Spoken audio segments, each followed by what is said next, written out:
ať je to pro někoho trapný a cringe, ať je to pro někoho jebnutý, nemusí vás chápat. Lidi vás nemusí chápat. Já jsem si pustil tohle piano. Jel jsem v autě, to je jedno, nemůžeš jít na procházku. Díval jsem se kolem sebe, bylo hezký počasí a cítil jsem ten smutek, zase jako i ten stesk, ale já jsem si to pustil.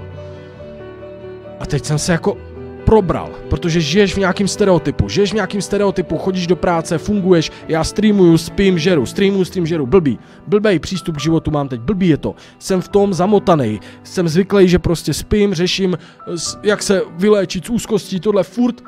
A teď jsem se v tom autě jako problik, mrkl jsem, nadechl jsem se zhluboka a podíval jsem se takhle kolem sebe.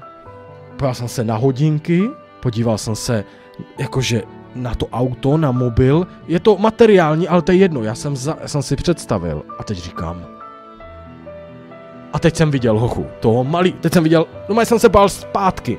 Karel, škola, výsměchy, tlustej, doma sám, máma v práci, 200 měl na týden a teď jsem se takhle díval a postupně jsem si představoval tu cestu, teď jsem to viděl hochu, jak na kolik akcí jsem byl, kolik lidí mě obejmulo, kolik lidí mi podalo ruku, kolik lidí se mnou vyfotilo, v televizi jsem byl, teď ty YouTube videa, teď mi to tam začalo střílet. A začal jsem si jako říkat v hlavě, já jsem myslel ne na to, že jsem známej, že jsem něco dokázal.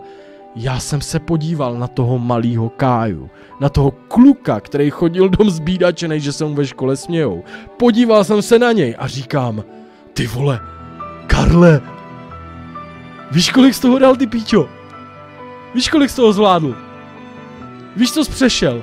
Samotu, bolest, strach, první prášky, antidepresiva, vole, pohotovosti, schýzy, morfy, ty vole, máma sama, strach o život, furt dokola, úzkosti, hubnutí, padání na držku, výsměchy, všechno tohle, zandals. A to mluvím i o tobě. Nemusíš mít příběh, že se s tebou fotili lidi, nemusíš mít příběh, že sedíš v drahém autě, ale máš ten příběh, když si vzpomeneš na toho klučinu nebo na tu holku, která chodila do školy a co všechno jste zandali, co všechno jste zvládli, čím vším jste si prošli. Někdy zapomínáme na tu cestu, chápeš? Někdy si říkáš, já stojím na místě, já jsem furt na místě, no protože seš v tom jednom momentu zatočenej dokola, ale představ si to, uvědom si tu čáru, tu tvou cestu života, kam ses šel, přestěhoval, zkusil z práci, vyhodili tě, nebylo to dobrý, ale seš tady, směješ se, dokážeš se smát, rozchody zažil z podvody, ty vole, zrady a furt seš tady, dokážeš se smát.